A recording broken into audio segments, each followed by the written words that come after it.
Why nobody can afford a home anymore. 50 years ago, a single income could buy a house. Today, two incomes barely qualify for a mortgage. Housing prices have exploded while wages crawled forward. The gap between what people earn and what homes cost has become a chasm. Here's what happened. In 1970, the average home cost around $23,000. Adjusted for inflation, that's about $170,000 today. But actual home prices now average over $400,000. Wages didn't keep pace. A middle-class salary in 1970 could cover a mortgage, groceries, and savings. That same job today struggles to cover rent. Supply is part of the problem. Cities restrict new housing through zoning laws, environmental reviews, and neighborhood resistance. Fewer homes get built, but population keeps growing. Limited supply with rising demand pushes prices higher. Then investors entered the market. Corporations and wealthy individuals started buying homes not to live in, but to rent out or flip for profit. Housing became an investment vehicle instead of just shelter. When Wall Street treats homes like stocks, regular buyers get priced out. Low interest rates made borrowing cheap, so people borrowed more, which drove prices even higher. Banks approved bigger loans, sellers raised asking prices, and the cycle fed itself. Millennials and Gen Z now face a market where saving for a down payment takes decades, not years. Homes were once places to build a life. Now they're assets in a portfolio, and the people who need them most can't compete with the people who already own 10. Bro, and it's funny. You know what makes this funny? Is that the older generation will call you lazy. The older generation is calling us lazy, right? You're not lazy. Well, you are lazy, but not for the reason they're calling you lazy. You definitely are lazy though. But it's crazy how this works, and you will listen to your parents' advice and your grandparents' advice, and it's cool. You know, they're smart people, they're intelligent people, but that advice simply does not apply in 2026. 2026 is the year of social media, of AI. Those rules do not apply in 2026. The only way you will get rich in 2026 or even be able to make a living is through social media, passive income. That is the only way.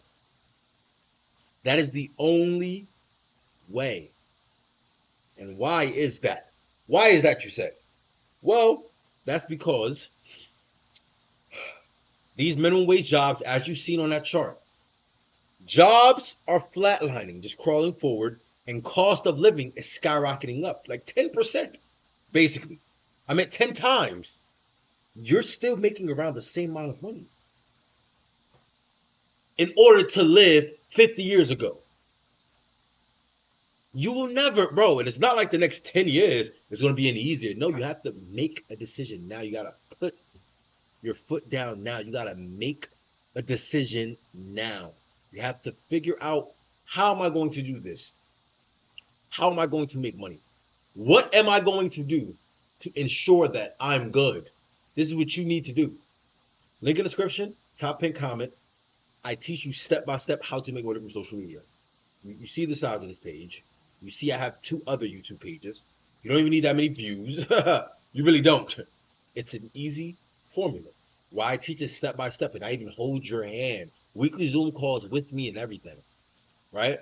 Now, it is free right now. Just try it out for 7 days. It's free for 7 days. Try it out for 7 days. If you don't like it, you leave. You don't pay a penny. If you like it, you stay. Cool. Right? Link in the description, top pin comment. I teach you exactly how to make money from social media. You will not get rich or make a living working a 9 to 5 job. You just seen this video. It will never work. The government, the dystopian society, the dystopia wants you to be broke. They don't have it set up in a manner where you will become financially free. They don't. They don't have it set up in a manner where you will become financially free. They don't at all. The only way to become financially free is to do it on your own. Utilize social media. All the richest people utilize social media. Elon Musk, freaking Jeff Bezos. Like, you see Amazon, it's literally through social media. It's an app. Like, all these things are through social media. Everything. Mark Zuckerberg, he is social media essentially. You get what I'm saying? You need social media. You need to build a personal brand. It is not hard at all to build a personal brand. You just need the right things in place. One, you need a structure. I teach the structure exactly, step by step. I hold your hand. Two, you just need discipline. To stick with it for a few months. Anything worthwhile will pay out if you stick with it for a few months. If you stick with it for a few months, anything in life, you need to stick with it. Anything worthwhile will take a little bit of time. Will take a little bit of discipline. What is 60 days of your time of locked in and being locked in for 30 minutes to an hour a day on something that return is so high that could return, something that could change your whole life, retire your family and stuff like that. What is you gotta lock in? Even something like the gym, it takes consistency. You need to be like, okay, I'm going to show up for this period of time and do this task for this period of time, and then you will see gains. Look at the scripture top in comment, man. Let's lock in.